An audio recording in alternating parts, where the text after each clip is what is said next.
সময়টা তখন সকাল ৫টা কি ৬টা। প্রভা আর সৌমি দুজনেই তখনও গভীর ঘুমে তলিয়ে আছে।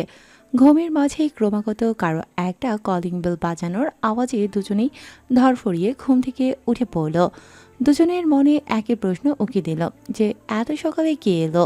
ওদের বাড়িতে আসার মতন কেউ নেই। মাস শেষে বাড়িওয়ালাকেও আসতে হয় না, কেননা প্রভারা সময় মতো টাকা নিজেরাই গিয়ে পরিশোধ করে দেয়। আর পরিশোধ করতে না পারলেও উনি কখনোই চাপ দেন না। তাড়াতাড়ি করে কাঁথাটা সরিয়ে ওড়না গায়ে দিয়ে দরজার উদ্দেশ্যে পা বাড়ালো প্রভা। ওর পিছু পিছু গুটি গুটি পায়ে সৌমিও এলো। দরজা বন্ধ অবস্থাতেই প্রভা কয়েকবার আগন্তুকের উদ্দেশ্যে বার্তা প্রেরণ করে বলল, কে? বেশ কয়েকবার জিজ্ঞেস করার পরও কোনো সাড়া শব্দ পাওয়া গেল না। সে ক্রমাগত কলিং বেল বাজিয়েই যাচ্ছে। অবশেষে বাধ্য হয়ে প্রভাকে দরজাটা খুলতে হলো। আগন্তুককে দেখতেই দুজনের স্পন্দনের গতি কয়েকগুণ বেড়ে গেল যেন। এলোমেলো অগোছালো চুল, লাল টকটকে দুটো চোখ আর ঘামে ভেজা পুরো শরীর নিয়ে দেয়ালের সাথে হেলান দিয়ে দাঁড়িয়ে আছে ইশরাক। তার দৃষ্টিতে আজ সেই হিংস্রতা নেই, বড্ড নির্জীব দেখাচ্ছে। কিন্তু তারপরেও সেই লাল টকটকে দুটো চোখ দেখে প্রভা আর সৌমি দুজনেই ভয় পেল, ভীষণ ভয় পেল। ইশরাক যতই বিরক্ত করুক না কেন, এর আগে কখনো ওদের বাড়ি অবধি আসেনি। আজ প্রথম এলো, তাও আবার এত সকাল সকাল। ভেতরে ভেতরে প্রচণ্ড ভয় পেলেও প্রভা তা প্রকাশ করতে চাইল না। নিজেকে যথাসম্ভব স্বাভাবিক রাখার চেষ্টা করে মুখমণ্ডলে গম্ভীর ভাব ফুটিয়ে তুলে ইশরাককে উদ্দেশ্য করে প্রশ্ন করল। কেন এসেছেন আমার বাড়িতে? ইশরাক শান্ত দৃষ্টিতে প্রভার দিকে তাকালো। সোজা হয়ে দাঁড়ানোর চেষ্টা করলো, কিন্তু সে ঢুলছে। নিজের শরীরের উপর যেন তার নিয়ন্ত্রণ নেই। আমাকে দেখে তুমি খুশি অনেক সুন্দরী? ইশরাক কথাটা বলতেই ওর মুখ থেকে একটা উটকো গন্ধ প্রভার নাকে লাগলো। ভীষণ বিশ্রী একটা গন্ধ। মনে হয় মাতাল হয়ে এখানে এসেছে। আপনাকে দেখে তো আমার খুশি হওয়ার কথা না, চলে যান এখান থেকে। কথাটা বলে প্রভা ওর মুখের ওপর দরজা লাগিয়ে দিতে নিলে ইশরাক এক হাত দরজায় ঠেকিয়ে আটকালো। প্রভা অনেক চেষ্টা করেও লাগাতে পারল না। ইশরাক দু কদম এগিয়ে এসে শান্ত কণ্ঠে বলল, I'm sorry, I am really sorry সুন্দরী। আমি তোমায় কাল খুব বাজে বাজে কথা বলে ফেলেছি, তাই না? খুব কষ্ট পেয়েছো তুমি আমার কথাই। প্লিজ এবারের মতন মাফ করে দাও। প্রমিস করছি আর কখনো এমন বলবো না। ইশরাকের মুখ থেকে এমন কথা শুনে প্রভার বিস্ময়ের মাত্রা রইল না।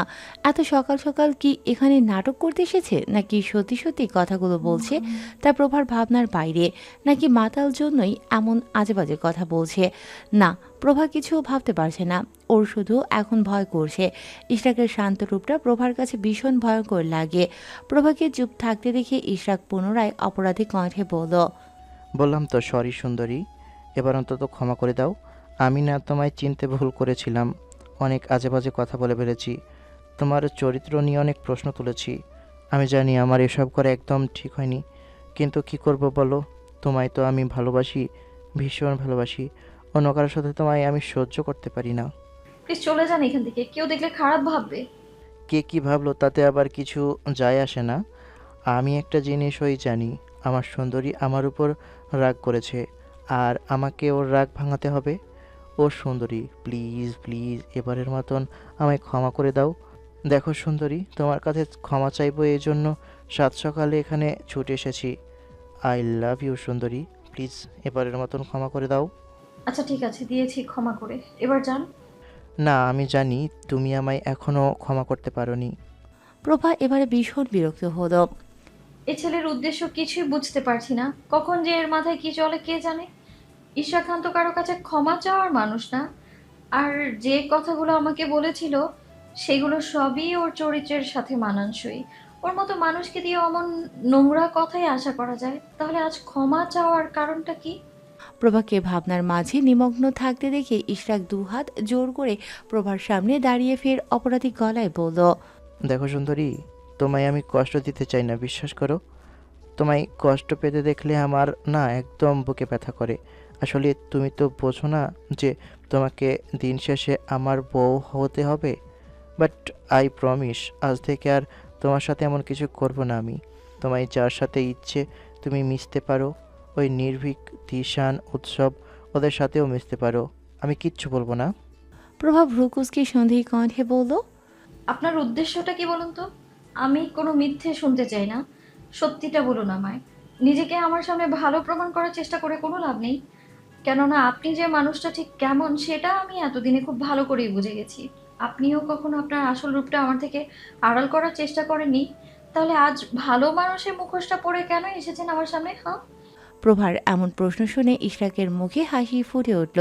সেই হাসিটার আসল অর্থ বর্ণনা করা প্রভার পক্ষে সম্ভব নয়। সোজা হয়ে দাঁড়িয়ে থাকতে পারছে না জন্য দু কদম পিছিয়ে গিয়ে আবারও দরজার সাথে হেলান দিয়ে দাঁড়ালো। মুখে সেই হাসিটা বজায় রেখে প্রভাকে উদ্দেশ্য করে বলল, তোমাকে পাওয়ার জন্য আমি সব কিছুই করতে পারি। আমি যে কোনো মূল্যে তোমাকে চাই। আর তোমাকে ওদের সাথে কথা বলার অনুমতি দিলাম, তার কারণ আমি তোমাকে এটা বোঝাতে চাই যে তুমি যতই চেষ্টা করো না কেন, কোনো একদিন আমার খাঁচাতেই তোমাকে বন্দি হতে হবে। তোমাকে আমার পোষ মানতেই হবে। কথাটা বলে ইশরাক শব্দ করে হেসে উঠল। কি বিশ্রী তার সেই হাসির ধরনটা। সৌমি এগিয়ে এসে প্রভার কানের কাছে ফিসফিস করে বলল, প্রভা, উল্টোপাল্টা কিছু করবে না তো? বুঝতে পারছেন এর আসল উদ্দেশ্যটা কি? ও যে নির্ভীক, তিশান ওনারা আছে না, ওনাদেরকে কল দিই, ওরা আসলেই ভয় পালিয়ে যাবে। না, ওরা আসলে ঘটনা জটিল হবে। দাঁড়া দেখছি। ক্ষমা চাওয়ার জন্য এসেছিলেন, ক্ষমা চাওয়া শেষ, এবার বেরিয়ে যান। আপনার মুখটাও দেখতে চাই না আমরা। যাচ্ছি সুন্দরী, যাচ্ছি। কিন্তু জানো তো, আমার একটা আফসোস, তুমি আমার ভালোবাসাটা বোঝোই না। ঠিক এই জন্যই তোমার উপর আমার জোর জবরদস্তি চালাতে হয়। প্রভা তাচ্ছিল্য ভরা কণ্ঠে বলল, আগে ভালোবাসার মানেটা ঠিক করে বুঝুন, তারপর বলতে আসবেন যে আপনি আমায় ভালোবাসেন। ইশরাকের মুখের হাসি নিভে গেল। মৃদু গম্ভীর কণ্ঠে বলল, আমার ভালোবাসা তোমার বিশ্বাস হয় না? আপনি তো ভালোই বাসেন না, বিশ্বাস হবে কি করে? যাকে ভালোবাসা যায় তার প্রাণ কখনো কেড়ে নেওয়া যায় না। আর আপনি তো প্রতিটা মুহূর্তে আমায় একটাই হুমকি দিয়ে আসছেন, যদি যদি আমি আপনার না হই আমাকে মারতে আপনার হাত কাঁপবে না। এটাই বুঝি আপনার ভালোবাসা? তাহলে আমি একটাই কথা বলবো, এমন ভালোবাসাকে ঘৃণা করি আমি। এমন ভালোবাসাকে গ্রহণ করার আগে আমার মৃত্যুকে আমি গ্রহণ করব হাসি মুখে, তবুও কোনো নোংরা মানুষকে গ্রহণ করতে পারবো না। ইশরাক এবারে শব্দ করেই হেসে উঠল। সে জানে তার সেই হাসির মানেটা ঠিক কি। তবে আর কিছু বলল না। দরজাটা লাগিয়ে দিতে বলে টলমলো পায়ে হাঁটতে হাঁটতে চলে গেল সেখান থেকে। ইশরাক যেতেই প্রভা তাড়াহুড়ো করে দরজাটা বন্ধ করে দিল। দুজনেই যেন হাঁপ ছেড়ে বাঁচল। এই সকাল সকাল ইশরাকের আগমন হুট করে ওর পরিবর্তন এবং হেয়ালি করে কথাবার্তা হাসা সব কিছুই যেন কোনো আগাম বিপদের বার্তা দিল প্রভাকে। প্রভা আরেকটু বিষয় আজ ভালোভাবে বুঝতে পেরেছে যে ইশরাক সুস্থ মস্তিষ্কের মানুষ হতেই পারে না। আর ভয়টা এজন্যই আরও বেশি হচ্ছে। যার মস্তিষ্কই সুস্থ না, সে যে কোনো কাজ করে ফেলতে পারে, হোক সেটা ভয়ঙ্কর কিংবা অমানবিক। তার মানে ইশরাক আপনাকে যা বলেছে আপনি তেমনটাই করছেন। ও আপনাকে উঠতে বললে উঠছেন, বসতে বললে বসছেন, তাই তো? প্রভা মৃদু বিরক্তিকর কণ্ঠে নির্ভীককে উদ্দেশ্য করে বলল, আপনি তো এমন ছিলেন না। পরিস্থিতি বোঝার চেষ্টা কেন করছেন না? আপনি যদি আমাকে না বোঝেন তাহলে আমি কোথায় যাব বলুন তো? নির্ভীকের মন তাও যেন নরম হলো না। রাগ আর অভিমান দুটোই আজকাল একটু বেশিই বিরক্ত করছে নির্ভীককে। বুঝতে পেরেছি। তো আমি পরিস্থিতি এমন দাঁড়িয়েছে যে ইশরাক আপনাকে যা করতে বলছে আপনি তাই করছেন। বিয়েটাও তো করে নিতে পারেন ওকে, এটা আবার বাদ রাখবেন কেন? নির্ভীকের এমন কথা শুনে প্রভার ভ্রুদয়ের মাঝে গাঢ় ভাঁজ সৃষ্টি হলো। গম্ভীর গলায় বলল, করে নিতে বলছেন? আমার বলার অপেক্ষাতে তো কোনো কিছুই নেই। এটাও নিশ্চয়ই থাকবে না। হ্যাঁ, করে দেবো ঈশ্বরকে। আপনার জীবন আপনার ইচ্ছা। প্রভার এবার বেশ রাগ হলো। মৃদু রাগী কণ্ঠে বলল, আমার জেদ সম্বন্ধে কিন্তু আপনার বিন্দুমাত্র ধারণা নেই। আমি যদি একবার ঠিক করি যে আমি ঈশ্বরকে বিয়ে করে নিব তাহলে কিন্তু কেউ আটকাতে পারবে না আমায়। আজই বিয়ে করে নিব, বলুন করব? নির্ভীক এর যেন এবারে হুঁশ ফিরল। চট করে বলে উঠল। না। প্রভা বুঝল এবারের ওষুধে কাজ হয়েছে। কেন করব না? আমার জীবনে আমার ইচ্ছে, তাই না? নির্ভীক অসহায় দৃষ্টিতে প্রভার দিকে তাকালো। ও না হয় অভিমানের বশে দুটো কথা বলেই ফেলেছে, তাই বলে প্রভাকেও এমন রাগ দেখাতে হবে? অভিমানটা বুঝল না প্রভা। অভিমান বোঝার দায়িত্ব বুঝি শুধু পুরুষের একারই, নারীর নেই? রাগ দেখানোর অধিকারটুকুও বুঝি শুধু পুরুষের একারই আছে, নারীর বুঝি নেই? প্রভার যুক্তির কাছে নির্ভীক দমে গেল। দুজনেই কিছুটা সময় নীরব থাকলো। নীরবতাটা ভাঙল নির্ভীক। অনার্স শেষ করতে আর 1 বছরের কম সময় লাগবে। তারপর একটা চাকরির ব্যবস্থা করতে হবে, একটা নির্দিষ্ট আয়ের জায়গা বানাতে হবে। এর আগে অন্য কিছু ভাবতে চাই না। নির্ভীকের কথার ইঙ্গিতটা ধরতে পেরে প্রভা বলল, কোনো কিছুতেই তাড়াহুড়ো করা আমার পছন্দ না। আমি অপেক্ষা করতে জানি, কিন্তু একটা কথা শূন্য পকেটে হাত ধরার সাহস আমার আছে।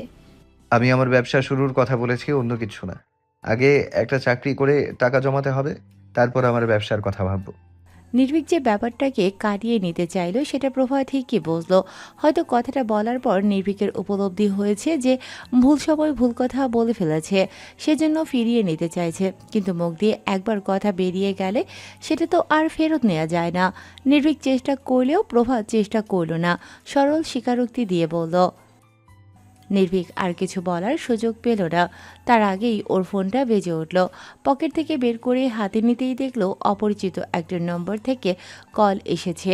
রিসিভ করে কানে ধরতেই অপর পাশ থেকে নির্ভয় এর দুর্বল কণ্ঠস্বর ভেসে এলো। নির্ভীকের চোখে মুখে চিন্তার ছাপ স্পষ্ট ফুটে উঠল। ঠিক আছিস নির্ভয়? তোর কণ্ঠ এমন শোনাচ্ছে কেন? আর এটা কার নম্বর থেকে কল করেছিস? নির্ভয় দুর্বল কণ্ঠে জবাবে বলল। নির্ভয় হাসপাতালে কথাটা শুনতেই নির্ভীক আঁতকে উঠে বলল, কি হয়েছে তোর সেটা আগে বল। তেমন কিছু না, একটা ছোটোখাটো অ্যাক্সিডেন্ট হয়েছে আর কি। পায়ে একটা মাইনর ফ্র্যাকচার হয়েছে আর মাথায় হালকা চোটে লেগেছে। আসলে এই অবস্থায় তো একা বাড়ি ফিরতে পারবো না। তুই বা তোর আসলে একটু সাহায্য হতো, তোদেরকে দেখলে একটু শান্তিও পেতাম। নির্ভীক কোনো সময় ব্যয় না করে বলল। চিন্তা করিস না, আমরা আধা ঘন্টার মধ্যে আসছি। নির্ভীক ফোনটা কেটে দিয়ে সঙ্গে সঙ্গে আগে বাকিদেরকে কল দিয়ে খবরটা জানালো। সবাই বলেছে হাসপাতালে যাচ্ছে। এতক্ষণে প্রভা ওকে কোনো প্রশ্ন করার সুযোগই পায়নি। ফোনটা রাখতেই চিন্তিত কণ্ঠে বলল, কি হয়েছে ওনার? অ্যাক্সিডেন্ট হয়েছে বললো। কি যে করে না ছেলেটা, রাস্তাঘাটে চলাফেরার সময় সব সময় খামখেয়ালিপনা থাকে। আমি আসছি কেমন? আরে দাঁড়ান, একা একা কোথায় যাচ্ছেন? আমিও তো যাব ওনাকে দেখতে। আচ্ছা ঠিক আছে, চলুন। তাড়াহুড়ো করে দুজনেই হাসপাতালের উদ্দেশ্যে রওনা দিল। অ্যাক্সিডেন্ট নিতান্তই একটা স্বাভাবিক ঘটনা। প্রতিদিন সারা দেশে এমন অসংখ্য অ্যাক্সিডেন্টের খবর পাওয়া যায়। সেসব হয় পথচারীর গাফলতির কারণে কিংবা গাড়ি চালকের অসাবধানতাবশত গাড়ি চালানোর জন্য।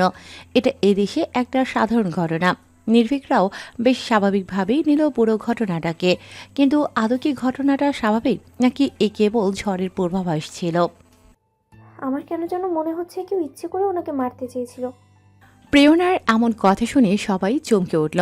ওদের পুরো দলের মধ্যে নির্ভয় হচ্ছে সবচেয়ে নির্ঝঞ্ঝাট মানুষ, যে কারো সাথে কোনো ঝামেলা করতে পছন্দ করে না, সবসময় সব ধরনের ঝগড়া ঝামেলা এড়িয়ে চলার চেষ্টা করে। তাহলে ওর সাথে কার এত শত্রুতা থাকতে পারে যে মারতে চেয়েছিল? নির্ভীক সন্দেহী কণ্ঠে প্রেরণাকে উদ্দেশ্য করে বলল। কেন মনে হলো এমনটা? প্রেরণা একটু ভেবে বলল, আমি তো রাস্তায় এই পাশেই দাঁড়িয়েছিলাম, আমি দেখেছি পুরো ব্যাপারটা। গাড়িটা খুব হাই স্পিডে আসছিল, গাড়িটা সোজাই চলে যাওয়ার কথা। রাস্তায় তখন তেমন একটা ভিড়ও ছিল না, কিন্তু নির্ভয়ের কাছাকাছি গাড়িটা আসতেই হুট করে সোজা না গিয়ে বাম দিকে চলে আসে আর ধাক্কা মেরে চলে যায়। মানে গাড়িটার তো তা বাঁ দিকে যাওয়ার আসার দরকার ছিল না। ওনার ভাগ্য ভালো ছিল বলে চেয়েও খুব একটা বেশি ক্ষতি করতে পারেনি। প্রেরণার কথায় যুক্তি আছে। সত্যি এমনটা তো হওয়ার কথা ছিল না। সবাইকে ভাবনার মাঝে ডুবে থাকতে দেখে নির্ভয় বলে উঠল, তোরা সবাই আসলে অতিরিক্ত ভাবছিস। আরে হয়তো মাতাল ছিল, যে স্পিডে গাড়ি চালাচ্ছিল তাতে তাই মনে হবে। একটা মানুষকে ধাক্কা দিল, তারপরও থামায়নি, সেম স্পিডে গাড়ি চালিয়ে চলে গেছে। উৎসব চেয়ারে পায়ের উপর পা তুলে বসে আছে। সে নিজের কোনো মন্তব্য জানায়নি এখন অবধি, শুধু সবার কথা মনোযোগ দিয়ে শুনে যাচ্ছে। এ পর্যায়ে বলে উঠল, মালটারে যদি পেতাম গাড়ি সহ উড়িয়ে দিতাম। একবার ধরতে পারলে নিচ থেকে উপর পর্যন্ত আচ্ছা মতো ঝালাই করতাম। এমন ধোলাই দিতাম, গাড়ি চালানো কেন, জীবনে আর গাড়িতে ওঠারই সাহস পেত না। উৎসবের কথায় সম্মতি জানিয়ে তিশান বলে উঠল, গা হাত পায়ে দু চারটে পেরেকও পুঁতে দিতে পারো হায়া, কিংবা নর গরম তেলের মাঝে ছেড়ে দিতে পারো। এগুলো হচ্ছে শাস্তি দেওয়ার ইউনিক আইডিয়া। ওদেরকে থামিয়ে দিয়ে নির্ভীক নির্ভয়কে উদ্দেশ্য করে বলল, ব্যাপারটাকে এতটা হালকাভাবে নিস না নির্ভয়। একটু ভালো করে ভেবে দেখতো, যে কারোর সাথে কি তোর কোনো শত্রুতা আছে? না নির্ভীক, তোরা ছাড়া তো আর কারোর সাথে আলাদাভাবে মিশি না। যেখানে নির্ভয়ে বলছে যে ওর কারোর সাথে কোনো শত্রুতা নেই, সেখানে আর কেউই কথা বাড়ালো না। নিস্তব্ধ কেবিনটায় প্রেরণার ফোনের শব্দে সবার মনোযোগ ওর দিকেই গেল। কার সাথে কথা বললো সেটা কেউ বুঝতে পারল না। ফোনটা রাখার পর কেউ কোনো প্রশ্ন করার আগে প্রেরণার নিজ থেকেই বলে উঠল। বাবা আর আঙ্কেল এসেছে নির্ভয়। প্রেরণার মুখ থেকে কথাটা তিশান কিংবা নির্ভয় কারোরই ঠিক পছন্দ হলো না। নির্ভয় জানে এই অ্যাক্সিডেন্টের জন্য ওর বাবা কোনো না কোনোভাবে ঠিক ওকেই দায়ী করবে। আর তিশান প্রবীর শিকদারের মুখোমুখি হতে চায় না। কেন যেন এই মানুষগুলোকে তিশানের সহ্য হয় না। ভালো সভ্য মুখোশ পরা মানুষগুলোকে তিশান পছন্দ করে না। দেখলেই মাথায় আগুন ধরে যায় যেন। তাদের মাঝে প্রেরণার বাড়ির সবাইও উপস্থিত আছে। কাউকে কিছু না বলে নিঃশব্দে চলে যেতে নিলে প্রেরণাই ওকে বাধা দিল। কোথায় যাচ্ছ? বাবা আসছে, দেখা করে যাও। তিশান শান্ত কণ্ঠে বলল। উনি ওনার কাজে আসছেন, আমার দেখা করাটা জরুরি না। তিশান হালকা হেসে বলল। তোমার বাবা আমাদের সাথে দেখা করতে চান না, ওনার কোনো ইচ্ছেই নেই আমার মতো একটা লুজারের সাথে কথা বলার। কথাটা বলে দিশান চলে যাওয়ার উদ্দেশ্যে পা বাড়াতেই কেবিনের দরজা খুলে প্রবীর শিকদার আর নির্ভয়ের বাবা মিরাজুল সাহেব প্রবেশ করলেন। মিরাজুল ছেলের দিকে এগিয়ে গেলেও প্রবীর শিকদার তিশানকে দেখে দরজার কাছে থমকে গেলেন। এখানে তিশানকে তিনি দেখতে পাবেন সেটা কখনোই আশা করেননি। তুমি এখানে কি করছো? তিশানের উত্তর দিতে ইচ্ছে করছে না। কিছুটা সময় অতিবাহিত হওয়ার পরেও যখন তিশান কোনো উত্তর দিল না, তখন প্রেরণা পরিস্থিতি সামাল দিতে নিজে থেকেই বলে উঠল। তিশান ভাই তো নির্ভয়ের বন্ধু বাবা, সেই জন্য ওনাকে দেখতে এসেছে। প্রবীর শিকদার গম্ভীর গলায় বললেন। ও কি উত্তরটা দিতে পারতো না, নাকি কথা বলতে ভুলে গেছে? প্রেরণা দমে গেল, কিন্তু তিশান এবারে উত্তর দিল। কথা বলার সক্ষমতা থাকা মানে এই না যে সবসময় কথা বলতেই হবে। ইচ্ছা হয়নি তাই উত্তর দেয়নি। তিশানের মুখ থেকে এমন কথা শুনে উৎসব আর প্রভা ফিক করে হেসে ফেলল। অন্য সময় হলে নির্ভয়ও হাসত, কিন্তু এখন তার হাসার মতন মন মেজাজ নেই। উৎসব আর প্রভাকে হেসে উঠতে দেখে নির্ভীক ও বিপাকে পড়ল, কেননা ওদের সাথে সাথে প্রবীর শিকদারের দৃষ্টি নির্ভীকের উপরেও পড়েছে। এদিকে প্রেরণা পরিস্থিতিটা কিভাবে সামাল দেবে সেটা ভেবেই হাঁসফাঁস করছে। ও চাইছে সব স্বাভাবিক করতে, কিন্তু বাকিরা সব তালগোল পাকিয়ে দিচ্ছে। তিশানের আর ইচ্ছে হলো না সেখানে থাকার। চলে যেতে নিলে প্রবীর শিকদার বলে উঠল। কিছু কি করতে পেরেছো জীবনে, নাকি এখনো বাবার অন্যই ধ্বংস করছো? গোছানো জীবনটাকে শেষ করে ফেললে নিজ হাতে, তাই না? আমার ভাইয়ের সম্মান শেষ করে দিলে তুমি। প্রেরণা প্রবীর শিকদারের হাত টেনে ধরে ইশারায় ওনাকে এসব কথা বলতে নিষেধ করল। ওনার সেই কথাগুলো শুনে তিশানের পাজোড়া থেমে গেল। উত্তর না দিয়ে পালিয়ে গেল না সে। দুকদম পিছিয়ে এসে গম্ভীর গলায় প্রবীর শিকদারকে বলল। কিছু করতে পারলেও আপনার বাড়িতে গিয়ে দুমুঠো হাত চাইব না, কিছু না করতে পারলেও চাইব না। অন্য ধ্বংস করলে আমার বাপেরই করছি, ওনার স্বার্থপর হায়ের না। নিজের জীবন নিজে শেষ করেছি, এতে কোনো আফসোস নেই আমার। আর ভাইয়ের প্রতি এতই দরদ, তাহলে আজ এতগুলো বছর ধরে একটাবার খোঁজ নেওয়ারও সময় পান না কেন? তিশান খুব সুন্দরভাবে গুছিয়ে সবগুলো প্রশ্নের উত্তর দিল, সাথে পাল্টা নিজেও একটা প্রশ্ন করল। এদিকে প্রেরণা পড়েছে মহাবিপাকে। সবকিছু ঠিক করতে চাইলো, অথচ সব যেন হাতের বাইরে বেরিয়ে যাচ্ছে। প্রবীর শিকদার গর্জে উঠে বলেন। আজ অব্দি ভদ্রতা শিখলে না, সম্পর্কে চাচা হই তোমার। সম্মান দিয়ে কথা বলতে শিখো। সম্মান এত সস্তা জিনিস না যে সবাইকে দিয়ে দেব। আমি ভেবে চিনতে লোক বুঝে সম্মান দিই। প্রবীর শিকদার আবারও গর্জে উঠে কিছু বলতে নেবেন, তার পূর্বে পেছন থেকে উৎসব ওনাকে উদ্দেশ্য করে বলে উঠল। কাকু কাকু, বলছিলাম যে একটু আস্তে কথা বলুন না প্লিজ। আমাদের রোগীর তো আপনার চেঁচামেচির আওয়াজে এবার হার্ট অ্যাটাক করে যাবে। আজ কেন যেন প্রভার হাসি ও মানুষজন কিছুই মানতে চাইছে না। হুট করে বেরিয়ে আসে, এই যেমন এবারেও উৎসবের কথাটা শুনে হেসে ফেলল। কিন্তু প্রভা খুব ভালো করে বুঝতে পারছে যে এই মুহূর্তে হাসাটা একদম উচিত না, কিন্তু কি করবে, বেরিয়ে এলো তো আটকাতে পারেনি। নির্ভীক রাগ আর বিরক্তিকর দৃষ্টিতে উৎসবের দিকে তাকাতেই ও থেমে গেল। এদেরকে নিয়ে এখানে আর থাকা যাবে না। চুপচাপ উৎসব আর প্রভাকে নিয়ে সেখান থেকে বেরিয়ে গেল। ওরা বেরিয়ে যেতেই মিরাজুল সাহেব বিরক্তিকর কণ্ঠে বলল। সব কটা বেয়াদব, এদের সাথে থেকে থেকেই ছেলেটা আরো বিগড়ে যাচ্ছে দিন দিন। ওনার কথার প্রতিবাদ জানিয়ে তিশান বলে উঠল। আমাদের সাথে না থাকলে না, এতদিন ছেলের ছবি ধরে বসে থাকতে হতো। ছেলেকে আর ধরতে পেতেন না সামনে থেকে। আল্লাহ আমাদের উসিলায় আপনার ছেলেকে বাঁচিয়ে রেখেছে। কথাটা বলে দিশান গটগট পায়ে হেঁটে সেখান থেকে বেরিয়ে গেল। প্রিয়না একটা হতাশার শ্বাস ফেলল। সে পারল না ঠিক করতে পারল না, বরং সবকিছু আরো খারাপ হয়ে গেল। পড়ার টেবিলে বসে আনমনে কি যেন ভাবছে উষা। সামনে বই মেলানো, তবে তার মনোযোগ অন্য কোথাও। উৎসব দরজায় দুবার টোকা দিয়ে ভেতরে প্রবেশ করল। উষা অবশ্য তখনও খেয়াল করেনি। আনমনে কিছু একটা ভাবতে দেখে উৎসব নিজে থেকেই জিজ্ঞেস করল। কি ভাবছিস উৎসা? এবারে উষার ধ্যান ভাঙল। ঠিকঠাক হয়ে বসে স্বাভাবিক কণ্ঠে বলার চেষ্টা করল। আমি পড়ছিলাম ভাইয়া। উৎসব একটা চেয়ার টেনে উষার পাশে বসলো, শান্ত কণ্ঠে বলল। মিথ্যা বলছিস আমাকে? উষা একটু থতমত খেল। সে মিথ্যে বলতে বরাবরই ব্যর্থ হয়। চোখ মুখের অবস্থা দেখলে উৎসব বুঝে যায় যে ও সত্যি বলছে না মিথ্যে বলছে। হয়তো এবারই সেভাবে ধরে ফেলল, কিন্তু তবুও উষা এবার আর ধরা দিল না। পরিস্থিতিটা সামাল দিতে বলে উঠল। মিথ্যে বলতে যাব কেন? এই দেখো সামনে বই, আমি সত্যি পড়ছিলাম। যেহেতু উষা এড়িয়ে যেতে চাইছে, তাই উৎসব আর এই নিয়ে কোনো প্রশ্ন করল না। উৎসব অবশ্য জানে উষা কি নিয়ে এতটা গভীর ভাবনায় নিমগ্ন থাকতে পারে। সেই একই বিষয়টা নিয়ে তো উৎসবও এসেছে উষার সাথে কথা বলতে, কিন্তু কেন যেন এখন অস্বস্তি হচ্ছে। কথাগুলো গলায় এসে আটকে যাচ্ছে। উষা যেন বুঝতে পারল যে উৎসব ওকে কিছু বলতে চাইছে। প্রশ্নাত্মক গলায় জিজ্ঞেস করল। তুমি কি আমায় কিছু বলবে ভাইয়া? উৎসব দ্বিধান্বিত কণ্ঠে বলল। আসলে তুই তো আমার থেকে অনেকটাই ছোট। তোকে কথা বলতে কেন যেন অস্বস্তি হচ্ছে, কিন্তু বলাটা খুব দরকার উৎসা। উষা নির্ভয় দিয়ে বলে উঠল। আমায় বলতে অস্বস্তি হওয়ার কি আছে?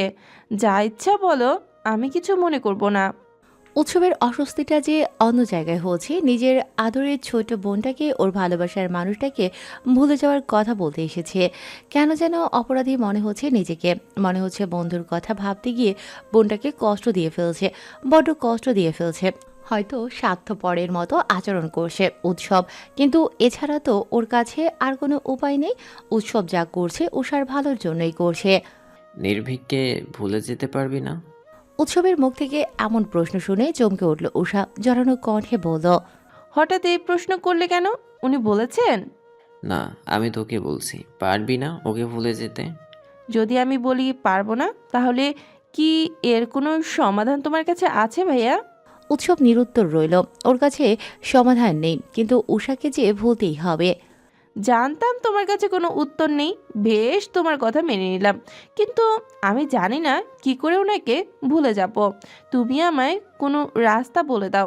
আমার মন থেকে কি করে ওনাকে বের করব? তুমি আমায় সেই উপায়টা বলে দাও ভাইয়া। ওর কথা ভাবা বন্ধ কর। তাহলে ওনাকে আমার ভাবনায় আসতে নিষেধ করে দিও। আমি তো ওনাকে আসতে বলি না আমার ভাবনার মাঝে। উনি কেন চলে আসেন বারবার আমার ভাবনার মাঝে, আমার কল্পনাতে, আমার স্বপ্নগুলোতে? ওকে ভালোবাসা ছেড়ে দে, তুই কখনোই পাবি না ওকে। তুমি চাইলেই সব সম্ভব। তুমি শুধু ওনার কথাই ভাবলে ভাইয়া, আমার কথা একটা বারও ভাবলে না। আমারও তো কষ্ট হয়। আমিও তো ইচ্ছে করে ওনাকে ভালোবাসিনি, ভালোবেসে ফেলেছি। এখন যে আর মনটাকে ফিরিয়ে আনতে পারছি না। আমি কি করব বলো? তুমি জানো উনি তোমার কথা ফেলবে না। একটা বার একটু ওনাকে অনুরোধ করবে ভাইয়া, প্লিজ আমার জন্য। উৎসবের শ্বাস নিতে কষ্ট হচ্ছে, দম আটকে আসছে, যেন মনে হচ্ছে কেউ ওর গলাটা টিপে ধরেছে। অস্থিরতা কাজ করছে মনের ভেতর। এটা সম্ভব না উষা, জোর করে ভালোবাসা হয় না বোন। যেখানে আমি জানি ও তোকে ভালোবাসে না, আমি কি করে স্বার্থপরের মতো গিয়ে ওকে বলবো যেন তোর হাত ধরে? ও যে আমায় খুব ভরসা করে, আমি আমি আমার ভাইয়ের ভরসা কি করে ভাঙবো? আর তোমার বোনের ভরসার কোনো মূল্য নেই? আমি যে তোমাকে আমার নিজের থেকে বেশি ভরসা করি, আব্বু আম্মুর থেকেও বেশি বিশ্বাস করি, আর তার কোনো মূল্য নেই তোমার কাছে? উৎসব চমকে তাকালো উষার দিকে। মেয়েটার চোখ দুটো ছলছল করছে, গাল বেয়ে কয়েক ফোঁটা অশ্রু গড়িয়েও পড়েছে। এই কোন বিপদে পড়ল উৎসব? দুদিকের দুটো মানুষই যে ওর বড্ড প্রিয়। একজনকে খুশি করতে গেলে যে আরেকজনকে কষ্ট দিতেই হবে। উৎসবের থেকে কোনো উত্তর না পেয়ে উষা চেয়ার থেকে নেমে উৎসবের পায়ের কাছে বসে পড়ল, কান্না জড়ানো কণ্ঠে বলল। বিশ্বাস করো ভাইয়া, আমি ওনাকে খুব পছন্দ করি। উনি আলাদা, ওনার সাথে সংসার করার আমার খুব ইচ্ছে। প্লিজ ভাইয়া, একবার বোঝাও না ওনাকে। সারাটা জীবন তুমি আমাদের সবার উপরে ওনাকে প্রাধান্য দিয়ে এসেছো, একটা আর একটু ওনার উপরে আমাকে প্রাধান্য দেবে? প্লিজ, আমি চিরকৃতজ্ঞ থাকবো তোমার কাছে। প্লিজ ভাইয়া। নিজের মা বাবার প্রতি খুব একটা টান অনুভব না করলেও ছোট্ট বোনটা উৎসবের খুব আদরের, খুব ভালোবাসে ওকে। কিন্তু হয়তো সে ভালোবাসাটা নির্ভীকের প্রতি ওর ভালোবাসার থেকে বেশি না। সেজন্যই তো ছোট্ট বোনটার চোখের জল উৎসবের মনটা গলাতে পারল না। উৎসব আর যাই করুক না কেন, নির্ভীককে কখনো কষ্ট দিতে পারবে না, ভরসাও ভাঙতে পারবে না। ওই একটা মানুষের কাছে উৎসব সারাটা জীবন পরিষ্কার বিশুদ্ধ থাকতে চায়। উষাকে চেয়ারে বসিয়ে শান্ত কণ্ঠে বুঝিয়ে বলল, যে তোর ভালোবাসার কথা শুনেও তোকে আজ ভালোবাসতে পারছে না, সে তোকে কাল ভালোবাসতে পারবে না। আর যদিও বা ভালোবেসে ফেলে, তাহলে সেটা হবে তোকে দয়া করা। আর এই জিনিসটা খুব কষ্ট দেয় উষা। যখন তুই বুঝবি ওই মানুষটা দয়া করে বাধ্য হয়ে তোকে ভালোবাসে, তখন দেখবি তোর বুক ফেটে কান্না আসবে, কিন্তু তুই কাঁদতে পারবি না। তখন মনে হবে আমি কেন এই সম্পর্কে জড়ালাম, কিন্তু ওই সম্পর্কটা থেকে বের হওয়া কোনো উপায় থাকবে না। নিজে যে সেই কষ্টটা নিজের জীবনে আনিস না। তুমি এবারেও ওনাকে প্রাধান্য দিলে? ও তোকে ভালোবাসে না, আমি কি করব? আমি জানি আমি বললেও হয়তো তোকে বিয়ে করে নেবে, কিন্তু আমার ভাইটা যে সুখে থাকতে পারবে না। নিজেদের জীবন সঙ্গী সম্পর্কে আমাদের সবার মনের মাঝে একটা কল্পনা থাকে। হয়তো তোর কল্পনার সাথে নির্ভীক মিলে গেছে, কিন্তু নির্ভীকের সেই কল্পনার সাথে তোর মিল হয়নি। যদি ভাগ্য সহায় না হয়, তাহলে আমি চেয়ে কি করব বল? নির্ভীক তোর জন্য না বোন। আর যদি ও তোর জন্য হয়ে থাকে, তাহলে দেখিস আমাকে কিছু করতে হবে না, ও নিজ থেকে চলে আসবে। উৎসা এবারে শব্দ করে কেঁদে উঠল। ওর শেষ ভরসাটাও আর রইল না, ওই মানুষটাকে আর পাওয়া হলো না। বাস্তবতাগুলো আসলেও খুব ভয়ানক হয়, সত্যি কথাগুলো ভীষণ গায়ে লাগে।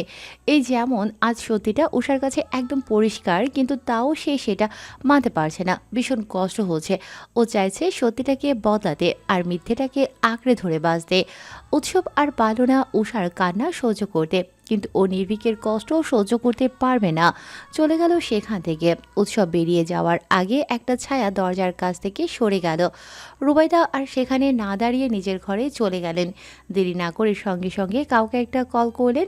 অপর পাশ থেকে ফোনটা রিসিভ হতেই আন্তরিক গলায় বলেন, হ্যালো মিসেস নীলিমা, আসলে আপনাদের নেক্সট মান্থ আসার কথা ছিল, কিন্তু আমি বলেছিলাম যে সেই ডেটটা যদি একটু এগিয়ে এনে নেক্সট উইক আপনারা আসতেন তাহলে ভালো হতো। আসলে আমি আর দেরি করতে চাইছিলাম না। অপর পাশ থেকে এত তাড়াহুড়ার কারণটা জিজ্ঞেস করতেই রুবাইদা বলে উঠলেন, আসলে আমি চাইছিলাম উষা আর নাবিলের মাঝে একটু কথাবার্তা হোক, আলাপ পরিচয় হোক। আফটার অল সারা জীবন যেহেতু কাটাতে হবে দুজন দুজনকে, আরও জানারও তো একটা ব্যাপার আছে, তাই না? রুবাইদার কথায় যুক্তি খুঁজে পেয়ে নীলিমা রাজি হলেন, আশ্বস্ত করলেন যে পরের সপ্তাহে ওনারা আসেন। ফোনটা রাখতেই রুবাইদা একটা স্বস্তির নিঃশ্বাস ফেললেন। যাক, ঠিক সময় তিনি কথাগুলো শুনে ফেলেছিলেন জন্য মেয়েটা আজ বিপথে গেল না তার। না হলে এত বড় একটা সম্বন্ধ ফেলে রেখে মেয়েটা নির্ভীকের মতো ছেলেটাকে গরিব ছেলের পেছনে পাগল হয়ে যেত। প্রায় 10 মিনিট হলো জ্যামের কারণে গাড়ির মাঝে একটা জায়গাতেই আটকে আছে প্রিয়না। গন্তব্য ভার্সিটি। আজ অবশ্য সাথে তার বাবাও আছে। বেশ কিছুদিন পর তার ইচ্ছে হয়েছে মেয়েকে আজ নিজে ভার্সিটিতে পৌঁছে দেওয়ার। বাইরে আজ ভীষণ গরম। বসে থাকতে থাকতে প্রিয়নার যখন বিরক্ত ধরে গেল, তখন জানালার কাজটা নামিয়ে বাইরের দিকে দৃষ্টি রাখলো। আশেপাশে কোথায় কি আছে, কে কি করছে সেটা দেখে অন্তত কিছুটা সময় পার করা যাবে সেই আশাতেই জানালার কাজটা নামালো। কিন্তু আর বেশিক্ষণ তাকে অপেক্ষা করতে হলো না। জ্যাম ছেড়ে যাওয়ায় প্রবীর শিকদার মেয়েকে জানালার কাজটা তুলতে বললেন। প্রেরণা আর আপত্তি করল না। হুট করে প্রেরণার নজর পড়ল গাড়ির জন্য অপেক্ষমান এক তরুণীর ওপর। প্রেরণা এই মেয়েটাকে চেনে, হ্যাঁ খুব ভালো করেই চেনে এবং বেশ ভালো সম্পর্ক। প্রভা দাঁড়িয়ে আছে। প্রবীর শিকদার গাড়ি স্টার্ট দিলে পেছন থেকে প্রেরণা চেঁচিয়ে উঠে গাড়িটা একপাশে সাইড করার জন্য বলল। হঠাৎ মেয়ের চেঁচানোতেই তিনি চমকে উঠলেন, কিন্তু তারপরেও মেয়ের কথা অনুযায়ী গাড়িটা একপাশে দাঁড় করালেন। কি হয়েছে মামুনি? হঠাৎ করে এভাবে থামতে বললে কেন? বাবা দেখো, আমার একটা ফ্রেন্ড দাঁড়িয়ে আছে। আমার ভার্সিটির আগে ওর কলেজ পড়বে। ওকে আমাদের সাথে নিয়ে যাই। এই গরমের মাঝে বাসে করে যেতে ওর কষ্ট হবে।